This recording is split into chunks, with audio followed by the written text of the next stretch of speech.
I don't know that Boston has any other adjustments. What do you see in the numbers, Sean, that would point to Boston having anything, how this game went that maybe would allude to what we'll see again in game 4? Because I'm hoping for a sweep.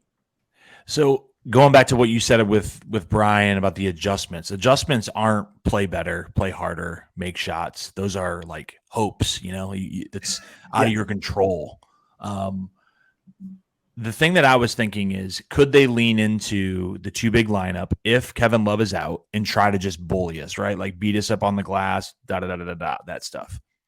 They just had a game where they got 35% of their offensive rebounds, or all their missed shots, 35% they got. That's 86th percentile. That's very good. They got beat by 26 and it wasn't that close.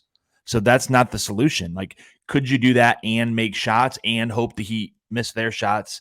Like, think about what we're putting together here now. Missoula's got 48 hours, less than that, to put this together.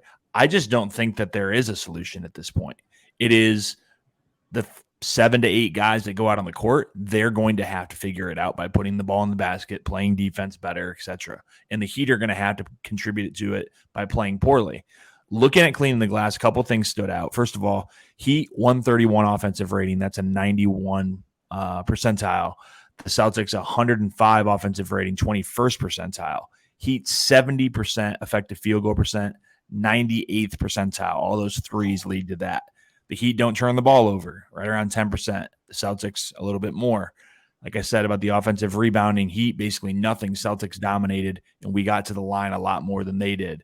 Last one I want to point out, offensive rating in the half court, Heat 124, Celtics 82. That's 97th percentile to the 11th percentile. Small sample size of one game, not what we saw over the course of 82 games. For some reason, it's all just coming together at the same time. We have a couple quotes here from the presser that I'm going to read before I read something else that was pretty funny. One of them was where was it? 5 Reasons Sports Network, obviously, Ethan. Joe Mazzulla was asked if the Stars need to take ownership. He said, quote, "No, it starts with me. I need to be better," close quote. I think we know that. The other one was Joe Mazzulla says the Celtics need to be, quote, "more disciplined," close quote, against Caleb Martin, who is kicking their ass. Also, I just want to read, before we wrap, with some comments. And y'all have been great. Thank you for rocking with us. The ESPN alert, I find it to be hilarious. It says Heat crushed Celtics by 26. And this is the lead sentence. Gabe Vincent drops 29 in Miami's 128-102 win for a 3-0 Eastern Conference lead. Boston's seventh upset loss ties most in a playoffs in 30 seasons. Wow. So this is where we're going to close. Any fun comments we're going to try to sneak in here.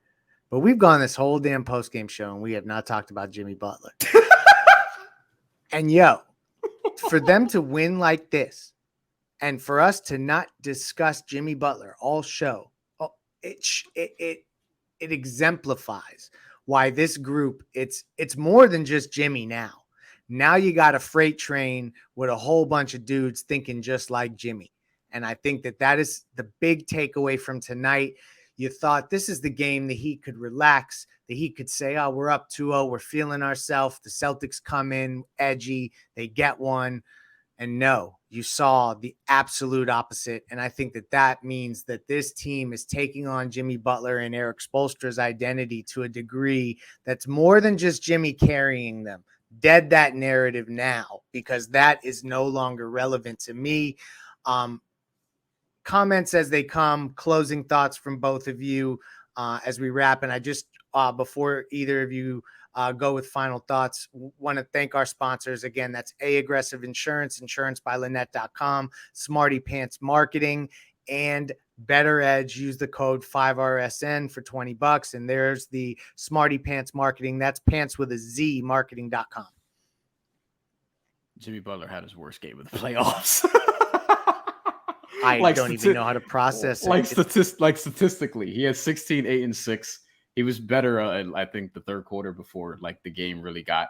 But as the game was getting haywire in the second quarter, he wasn't even a part of that. Remember, we looked up in playback; they were up 15, and we're like, Jimmy Butler has 2 points.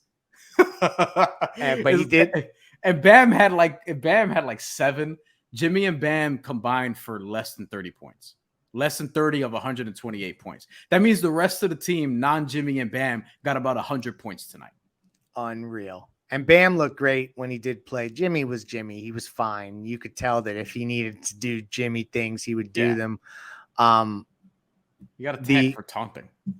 That's funny. And the other thing I wanted to sneak in before Sean gives his final thoughts too is that he's also snuck in the great timeout right in Al Horford's face.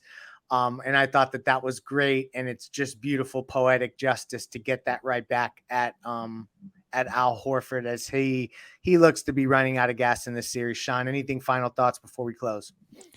The only final thought I have is I'm watching Joe Mazzulla up on the stage right now, and he looks shook. Like that guy's not sleeping tonight. He can take all the melatonin that he can find in Miami. That's not putting him to sleep because that guy is a mess. He looks like deer in headlights. Just he's taking the blame for his team, but he's also throwing some shade at his stars. Not good. It could be a team that just gets rolled over in Game 4. And could you imagine if this ends up where Miami goes on this run and leaves Milwaukee in turmoil, Boston in turmoil, New York looking to make a major upgrade to get on the level, and then Philadelphia, just by virtue of is also in turmoil. It's just unbelievable what's happened. Be grateful for it, Heat fans. This is a run like no other. I've watched games since 1991, and I'm telling you, we've never been in this place as Heat fans. It's super fun to roll with this crew. We will be back covering Game 4, playback, post-game show, pre-game show. 5 Reasons Sports YouTube channel will have you covered. Thank you for joining us. How high was the humidity in Miami today? As that was also brought up as another excuse why teams would struggle. No. This is the Miami Heat and Heat culture at its finest. Good night.